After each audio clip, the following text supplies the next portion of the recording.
2026년 2월 26일자 이스라엘 투데이 시작합니다. 바로 오늘이죠. 2월 26일.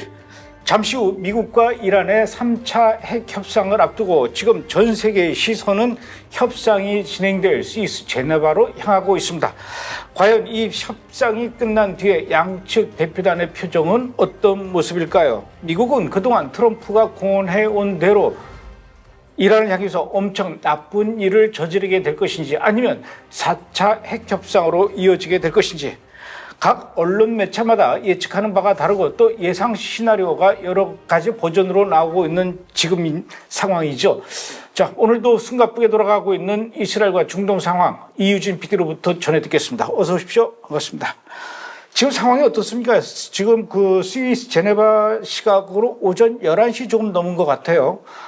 우리 시각으로는 아마 오늘 밤이나 내일 새벽, 그래야 아마 스위스 제네바 시각으로 오늘 오후나 이렇게 돼서 점심시간 이후에 회담이 시작이 될 예정이라고 하는데 아직은 그래서 회담은 시작되지 않았어요. 어떻습니까? 오늘 회담은 시작될 것 같습니까? 일단 현재까지 나온 외신 보도를 보면 이란 대표단도 이미 제네바에 도착했고 미국 측도 일정대로 진행한다 이런 분위기인데요. 근데 뭐 분위기가 낙관적인 거는 아닙니다. 이란은 여전히 핵 활동 권리를 유지하겠다라는 입장이고 미국은 더 강하고 장기적인 제한을 요구하고 있다 보니까 핵심 쟁점에서 여전히 간극이 큰 상황입니다. 이제 3차 핵 협상이 시작될 수는 있지만 긍정적인 결과를 내기는 어려워 보입니다. 그래요. 스위스 제네바 협상에 대해서 얘기하기 전에 우선 이란의 분위기부터 좀 살펴봐야 될 것 같아요. 이번 회담이 있기 전인 지난 2월 24일 이란이 먼저 트럼프 대통령의 국정연설을 앞두고 대규모 군사훈련을 먼저 실시했어요. 네, 맞습니다. 이제 이란 혁명수비대 IRGC가 남부 해안 지역에서 대규모 군사훈련을 실시한 건데요. 이 훈련에는 드론과 해상 상륙부대, 그리고 포병, 대함, 미사일 등 다양한 전력이 동원이 됐고요. 새로 도입한 무기나 전술도 시험했다고 보도됐습니다. 그런데 이 훈련을 한 시점이 언제냐면 미국에서는 트럼프 대통령이 국정연설을 앞두고 있었고 그리고 동시에 이란 내부에서는 미국과 협상과 관련된 이 미국 측 대응안을 새로 준비하고 있는 그런 시점이기도 했습니다. 즉 미국과의 협상 가운데 이 군사훈련을 공개적으로 진행한 것이죠. 보도에 따르면 이 훈련은 단순 방어훈련 차원을 넘어서 전투 준비태세를 과시하는 그런 성격이 강했다고 하는데요. 현재 이란이 군사적으로 준비되어 있다 이런 점을 대외적으로 보여주는 그런 행동으로 해석이 되고요. 즉 이란이 핵 합의를 할 의사가 전혀 없다 이런 반증이기도 합니다. 그리고 이란은 아직 회담은 시작하기도 전인데 벌써부터 미국의 공습이 임박했다 이렇게 보고 지금 전군의 최고 경계 태세 발령했다고요. 네, 맞습니다. 이란은 미국의 공습이 임박했다라고 보고 전군의 최고 경계태세를 발령한 상태인데요. 단순한 경고 수준이 아니라 이제 서부 국경과 페르시아만 연안에 탄도미사일 발사대를 실제로 전진 배치했다라는 보도가 나왔습니다. 이건 말 그대로 맞으면 바로 쏘겠다 이런 건데요. 특히 페르시아만 같은 경우에는 미 해군 전력이 상시 활동하는 그런 구간이다 보니까 이 배치 위치 자체가 하나의 경고 메시지인 셈입니다.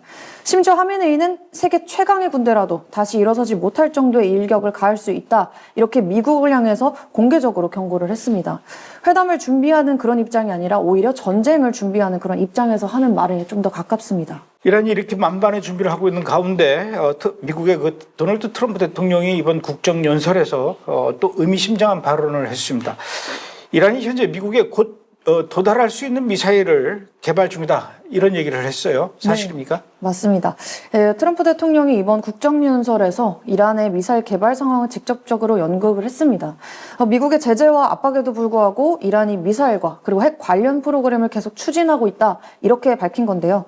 특히 이미 유럽과 그리고 해외에 있는 미군 기지를 사정권에 둘 수 있는 그런 미사일을 확보한 상태다라고 언급을 했습니다. 이거는 기존에도 여러 정보기관 보고서에서부터 이제 지적돼 왔던 부분인데요. 여기서 한 단계 더 나아가서 이란이 현재 미국 본토까지 도달할 수 있는 미사일도 개발 중이다 이렇게 공개적으로 밝힌 겁니다. 트럼프 대통령이 위협의 범위를 이번에는 지역 안보 수준이 아니라 미국 직접 안보 문제까지 끌어올린 겁니다.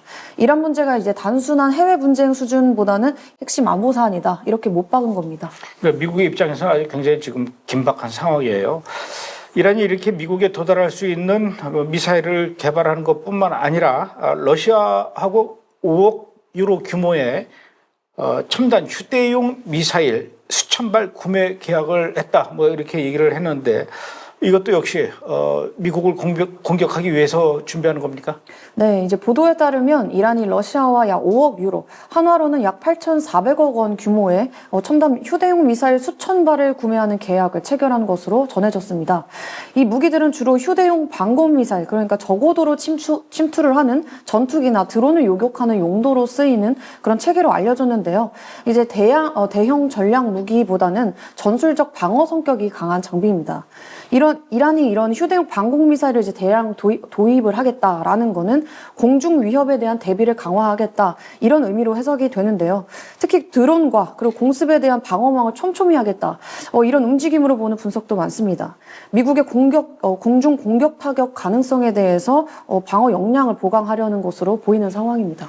이란은 지금 뭐 경제 상태도 별로 안 좋고 돈도 별로 없을 텐데 계속 이렇게 무기를 사네요. 뿐만 아니라 이란이 중국제 첨단 대함, 그러니까 그 배를 향해서 쏘는 미사일 이것도 도입하기 위해서 준비하고 있다고요. 네, 맞습니다. 이번에 거론되는 중국산 첨단 대함 미사일은 항공모함까지 이제 미국의 항공모함까지 위협할 수 있는 성능을 갖춘 체계로 알려졌는데요. 이 미사일은 사거리가 길고 그리고 해상에서 대형 함정을 정밀 타격할 수 있는 유형으로 평가가 됩니다. 만약 실전 배치가 된다면 페르시아만에서의 해상 전력 균형에 영향을 줄 수 있다 이런 분석이 나오는데요.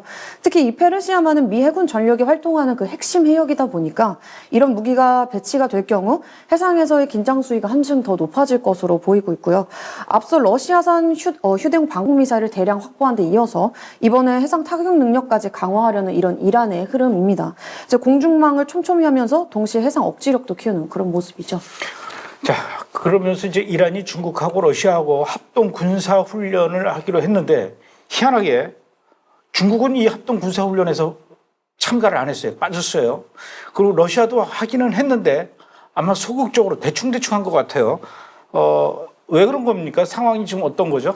겉으로 보면 이제 중국과 러시아가 이제 이란과 함께 움직이는 것처럼 이렇게 계속 보여져 왔었는데요. 뭐 합동 군사 훈련도 있고 무기 거래도 있었죠.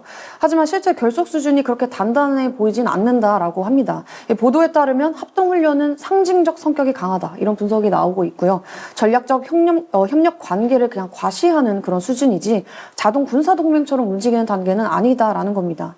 중국과 러시아 모두 미국과 경쟁 구도에 있는 건 맞지만 그 경쟁이 이란 문제로 미국과 정면 충돌하는 그런 단계까지 가느냐는 별개의 판단이다라는 거죠. 중국은 대만 문제도 있는 데다가 미국과 경제적으로 깊이 연결이 되어 있고 그리고 러시아 같은 경우에는 지금 우크라이나 전쟁을 치르고 있는 그런 상황이죠. 이런 조건에서 이란 문제로 미국과 직접 군사 충돌에 뛰어드는 건 아무래도 전략적 부담이 상당히 큽니다. 그래서 만약에 미국과 이란 사이에 실제로 무력 충돌이 이어지게 된다면 외교적 지지나 아니면 지금처럼 무기 거래 같은 이런 간접적 지원은 가능하겠지만 전면적으로 이제 군사 개입에 나설 가능성에 대해서는 현재로서는 높지 않다 이런 평가가 우세한 상황입니다.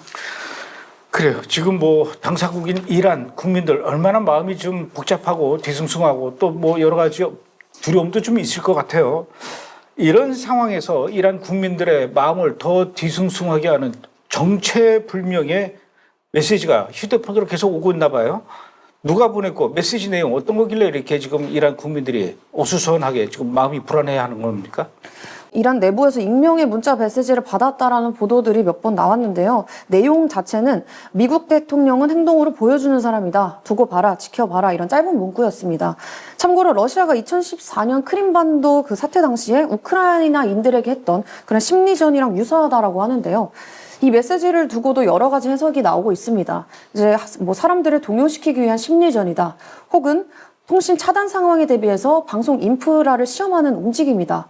아니면은 제3의 세력이 긴장을 의도적으로 키우고 있는 것이다. 이런 추측들이 난무하고 있는데 아직 공식적으로 누가 했거나 아니면 배우에 대해서는 나온 바는 없습니다.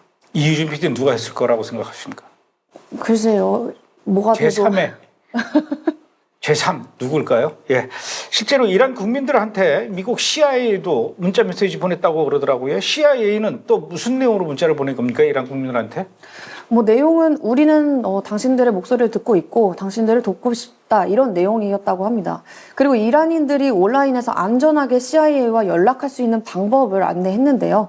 온라인에서 추적을 피하는 방법, 그리고 보안 네트워크를 활용을 하는 방법 등 구체적인 접촉 지침도 포함이 됐습니다. 즉 정보 제보나 그리고 내부 접촉을 염두에 두고서 CIA가 직접 이란 국민을 상대로 소통 창구를 열어둔 셈이죠. 여기까지 이제 이란 상황이고 이제 미국 상황을 좀 알아봐야 될 것 같아요. 미국이 레바논 주재에 미국 대사관 직원들 중에 필수 인력을 빼고 전부 다 철수해라 이렇게 얘기했다고 하는데 왜 미국이 이란 공격을 앞두고 이란에서 좀 떨어져 있는 레바논에 있는 그 대사관 직원을 피하라고 이렇게 얘기한 겁니까? 미국이 레바논 대사관 비필수 인력을 철수를 시킨 건 레바논이 헤즈볼라로 인해서 분쟁에 휘말릴 가능성을 염두에 둔 대응으로 여겨집니다. 실제로 레바논 정부도 헤즈볼라에게 미국과 이란이 충돌할 경우 개입하지 말아라 이렇게 경고를 했고요. 만약 개입하면 레바논 전체가 심각한 타격을 받을 수 있다는 점도 분명히 했습니다. 이란과의 전쟁이 날 경우 헤즈볼라가 군사적 지원을 할 거다 이런 이야기가 많은데 그걸 염두에 둔 그런 움직임들이죠. 이란에서 지금 대학생들 사이에서 시위가 다시 확산되고 있나 봐요? 네, 맞습니다. 최근 이란 여러 도시에서 다시 대학가를 중심으로 시위가 확산되는 모습인데요. 벌써 닷새가 넘었습니다. 이제 테헤란과 이스파한, 마슈아드 이 중심으로 해서 학생들이 집회를 열었고요. 이란 보안 병력들이 학생들을 구타하거나 그리고 체포하거나 이런 일들이 포착이 됐습니다. 일부 학생들은 이미 캠퍼스 출입이 금지되거나 징계를 받게 됐는데요. 테헤란의 한 대학교에서는 보안군이 시위 학생들을 색출하고 그리고 또 체포하기 위해서 기숙사 방까지 수색한 걸로 알려졌습니다. 심지어 테헤란 대학교에는 무장경찰과 기관총까지 이제 설치가 됐고 심지어 탱크까지 학교에 들어와 있는 그런 상황입니다. 도널드 트럼프 미국 대통령이 지금 이란에서 이번 시위 때문에 3만 명이 넘는 사람들이 죽었다고 그러지 않습니까?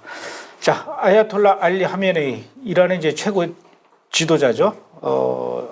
본인이 암살을 우려해서 라리자니를 이제 핵심 직책으로 임명했다. 뭐 굉장히 지금 불안한가 봐요. 라리자니 어떤 인물입니까? 라리자니는 이란 정치권에서 오랜 기간 활동해온 중량급 인물입니다. 과거 이란 의회 의장을 지냈고요. 그리고 국가안보 최고위원회와 핵 협상 라인에서도 역할을 맡은 바 있습니다. 체제 내부에서 신뢰를 받는 그런 인사로 분류가 되는데요. 일부 보도에서는 이 라리자니가 러시아와도 긴밀한 관계를 유지해온 인물이다 이렇게 평가를 합니다. 실제로 푸틴의 측근이다 이런 표현까지 나올 정도니까요.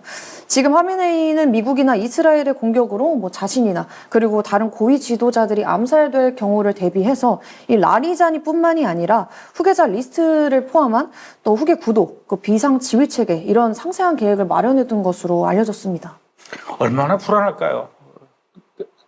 살아도 살아있는 것 같지 않은 그런 마음일 것 같은데 그런가 하면 이제 아프가니스탄의 반군 게릴라 단체 무자헤딘이 이란의 최고 지도자 그 하메네이가 있는 그 거주하고 있는 지역 공격했다고 주장을 해요. 네. 실제로 이 공격을 한 겁니까? 맞습니다. 지금까지 나온 자료에 따르면 무자헤딘, 즉 이란 인민 무자헤딘은 2월 23일 테헤란에서 하메네이 거주지 인근인 이들이 스파이더 웹 단지 이렇게 부르는 구역이 있는데요. 그곳에서 무장 충돌이 있었다 이렇게 주장했습니다. 이들은 약 250명이 작전에 참여했고 그리고 수시간 교전이 이어졌다라고 밝혔는데요. 이 충돌 과정에서 무자헤딘 측 100여 명이 사망하거나 체포됐다 이렇게 주장을 했고요. 이후 체포된 16명의 신원 정보를 유엔 특별보고관과 그리고 국제인권단체에 제출했다라고 밝혔습니다. 다만 이란 정부와 이 이란 국영 언론은 이 해당 내용에 대해서 공식 발표하지는 않았습니다. 미국도 지금 그 회담이 이제 잠시 후에 열리게 될 그 3차 핵 협상 불발로 끝날 것을 대비하고 있는 그런 상황인데 미국의 항모전단 에브라임 링컨호가 이미 이란 앞바다에 가 있습니다. 그리고 또 제럴드 포드 항공모함도 이스라엘 앞바다에 지금 가 있는 그런 상황이에요. 네, 맞습니다. 최근 USS 제럴드 포드함이 이스라엘 하이파 항에 정박 중이다 이런 보도가 나왔는데요. 지중해 일대에서 미 해군 전력이 강화되고 있는 그런 상황입니다. 뿐만 아니라 미 공군의 공중 급유기와 그리고 또 수송기도 이스라엘 벤구리온 공항에서 목격이 됐습니다. 장비와 물자를 소송하고 그리고 공중 작전을 지원할 준비를 하는 것으로 보이고 있습니다. 미국의 조기 경보기는 벌써 이제 뜬 것 같아요. 근데 그 뜬 데가 터키라는 얘기가 있어요. 그래서 이제 이란의 그 감시 활동을 시작했다고 하는데 터키는 이란하고 그동안 사실 가까운 그런 나라였는데 터키에서 미국의 조기 경보기가 떴다라는 거는 조금 의아스러운 부분입니다. 어떻게 된 거죠? 예, 최근 보도에 따르면 현재 미 공군의 조기 경보기가 터키 내에 있는 공군 기지에 배치가 됐고, 그리고 이란 인근 공역을 감시하기 위해서 터키 영공을 사용하고 있다, 이런 보도가 나왔습니다. 조기 경보기는 대규모 공중전이나 그리고 미사일 발사 징후를 실시간으로 탐지하는 역할을 하는 건데요. 이란의 병력 배치, 그리고 방공망, 미사일 체계 등을 광범위하게 수집을 하는 데 쓰입니다. 결론적으로 미군이 터키 기지를 활용해서 이번에 이란에 대한 감시 범위를 넓히고 있는 상황이고, 정보 수집을 강화하려는 그런 움직임을 보이고 있는 상황입니다. 뿐만 아니라 지금 미군의 군사력이 속속 중동으로 지금 몰려들고 있어요. 어떤 군사력들이 어느 쪽으로 지금 몰려들고 있는 겁니까? 네, 먼저 기존에 카리브해에서 작전 중이던 미 해군 공격 구축함인 USS 토마스 허드너가 지브롤터 해협을 통과해서 중동 방향으로 이동하는 모습이 포착됐습니다. 그리고 공중 전력도 강화되고 있는데요. C-17 수송기 최소 9대가 중동으로 향했고요. 이건 1월 이후로 중동으로 300대 이상의 이제 수송기들이 움직인 상황입니다. 그리고 대규모 장비와 병력 이동이 계속해서 진행 중인 것으로 보입니다. 또 주목되는 건 전투기 전력입니다. F-22 랩터 스텔스 전투기 12대가 이번에 이스라엘에 도착을 했습니다. 그 외에도 F-22나 구뷰기가 계속해서 지금도 이동하고 있는 중이고요. F-15와 F-35 등을 포함해서 200대 이상의 전투기가 지금 중동 일대에 배치된 것으로 보도됐습니다. 이뿐만 아니라 항공모함 전단도 전개되고 있죠. USS 제럴드 포드 전단이 이스라엘 인근 해역에 전개되면서 지금 해상 전력까지 강화된 상태입니다. 현재 미군이 해상과 그리고 공중 전력을 동시에 증강하는 모습인데요. 단순한 경고 수준을 넘어서 이번에 실제 작전 옵션을 준비하는 그런 배치로 해석되고 있습니다. 항모전단 2개 전단이 지금 배치되고 있고 또 뭐 중동, 이스라엘, 텔아비브 공항까지 속속 지금 이 미군의 군사력이 집결하고 있는 그런 상황인데, 만약에 오늘 밤에 열리게 될 이 3차 핵 협상에서 미국이 만족할 만한 결과가 나오지 않을 경우에 분명히 이란을 향해서 공격한다고 했어요. 그런데 일각에서는 만약에 이번 전쟁이 개시가 되게 되면은 아마 장기전은 못할 것이고 일주일을 못 넘길 것이다, 이런 얘기가 있습니다. 이건 왜 그러는 얘기가 나오는 겁니까? 네, 일단 이 부분에 있어서는 서로 두 가지 뉘앙스의 주장이 있습니다. 첫 번째는 미국이 워낙에 강력해서 오래 걸릴 이유가 없다라는 주장인데요. 전직 미 중부사령부 부사령관은 미국이 단 몇 시간 안에 이란 정권의 권력 구조를 무너뜨릴 수 있는 그런 군사 능력을 갖고 있다, 이렇게 평가했습니다. 현재 중동에 전개된 미국 전력만으로도 IRGC 지휘부, 그리고 핵시설, 그리고 탄도미사일 기지를 동시에 정밀 타격을 할 수가 있고, 특히 IRGC 핵심에 집중 타격을 하면 통제체제가 단기간에 무너질 수가 있다, 이런 설명입니다. 그래서 일주일도 안 걸린다, 이렇게 이야기를 하는 거죠. 반면 두 번째는 전혀 다른 관점인데요. 이스라엘 정보당국은 미국이 제럴드 포드 항모전단까지 투입을 하더라도 고강도 공습은 4, 5일, 저강도 공세를 해도 이제 일주일 안팎에 그칠 가능성이 이제 크다, 이렇게 보고 있습니다. 이란이 아무래도 탄도미사일, 드론, 혁명수비대, 대리세력 이렇게 여러 가지로 갖춘 상대다 보니까 전쟁이 장기화되면 부담이 급격하게 커질 수 있다, 이렇게 이스라엘 측에서는 이야기를 하고 있습니다. 전쟁이 나면은 지금 말 나온 대로 일주일 내로 모든 상황이 끝나는 것이 피차를 위해서, 그리고 전 세계 평화를 위해서, 또 브레드 TV를 위해서 제일 그게 바람직하죠. 하지만 그건 희망사항이고 일주일 내로 안 끝날 수도 있다, 이런 예상은 없습니까? 네, 있습니다. 현재 중동 13개 군사기지에 약 4만 명 정도의 이제 미군이 주둔하고 있는데요. 이들 상당수가 이란의 미사일 사정권 안에 있다, 이런 평가가 있습니다. 이런 구조에서 전면 충돌이 만약에 벌어질 경우에는 미국도 방어와 보복을 이게 반복하게 되는 그런 국면으로 들어갈 수 있는 가능성이 있다라는 건데요. 트럼프 행정부 시절 국방부 고위 정책 담당관을 지낸 캐서린 톰슨 연구원도 이번 미국 움직임이 단기 타격을 넘어서서 더 장기적인 분쟁에 대비하는 것처럼 보인다, 이렇게 분석했습니다. 즉 단발성 공습이 아니라 IRGC 기지나 생산시설을 반복적으로 타격하는 시나리오를 염두에 두고 있다라는 겁니다.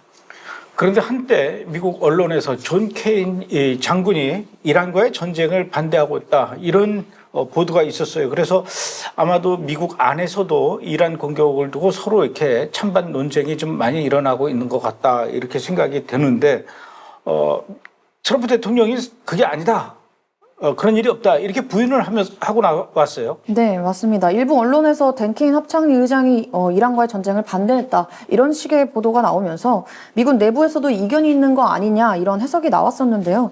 근데 트럼프 대통령이 직접 반박을 한 겁니다. 해당 보도는 가짜 뉴스다 이렇게 일축을 했고 케인 장군은 군사적 결단이 내려진다면 쉽게 승리할 수 있다라는 입장이다 이렇게 이야기를 하면서 만약에 명령이 내려지게 되면 케인 장군이 선봉에 서게 될 것이라고 강조를 했습니다. 그러면서 트럼프 대통령은 어차피 최종 결정 내리는 사람은 자신이라 이렇게 강조를 하면서 가짜 뉴스를 이번에 일축을 했습니다. 자, 이번에는 이스라엘 분위기를 좀 살펴보겠습니다. 이스라엘에서도 뭔가 대책회의 하느라고 바쁘죠? 네, 맞습니다. 이제 총리실에서는 예정에 없던 긴급 보안 협의가 진행이 됐고요. 안보당국 같은 경우에는 IRGC 움직임을 계속해서 예의주시하고 있는 상황입니다. 그럼 만약 미국이 이란을 타격을 하게 될 경우에는 이란이 이스라엘을 보복 대상으로 삼을 가능성까지 지금 염두에 두고 있는 상황인데요. 이스라엘 홈프론트 사령관은 다방향 탄도미사일 공격 시나리오에 대비한 준비 태세에 들어간 상황입니다. 주요 기반시설 보호와 그리고 정부 기능 유지 계획을 점검 중이고요. 다층 방공망 통합과 그리고 미 중부사령부 센트콤과의 이 협력도 강화하고 있는 상황입니다. 현지 보도에 따르면 이란이 실제로 이스라엘을 공격하게 될 경우에는 이란 공군이 워싱턴과 즉각 공조해서 반격을 들어갈 수 있는 그런 내용도 나왔습니다. 그래서 네타냐후 총리는 이란이 이스라엘을 공격하는 건 최악의 실수가 될 것이다 이렇게 이야기를 하면서 어떤 시나리오에도 대비하고 있다 이렇게 밝혔습니다. 그런 일은 안 일어나야 되겠죠. 이란이 이스라엘을 공격하는 일. 이스라엘도 뭐 그에 따라서 굉장히 뭐 만반의 준비를 하고 있겠지만, 이제 오늘 저녁에 이제 회의가 시작이 돼요. 그래서 아마 한국 시간으로 내일 아침쯤이면 모든 상황은 이제 끝나고 회담 결과가 나올 것 같은데, 회담 결과가 안 좋을 경우에 내일 저녁도 그렇고 금요일이죠. 또는 토요일이나 일요일에도 뭔 일이 일어날 수가 있기 때문에 이유진 PD도 멀리 가면 안 됩니다. 네. 이제 바라기는 모든 게 잘 돼서 다음 주 목요일 이 시간에 우리가 방송할 때 여러분 3차 핵 협상 양쪽 모두 만족할 만한 결과로 잘 끝났습니다라는 얘기가 우리 이유진 PD한테서 좀 전해 들었으면 좋겠습니다. 그렇게 되겠죠? 그 웃음의 의미는 뭘까요?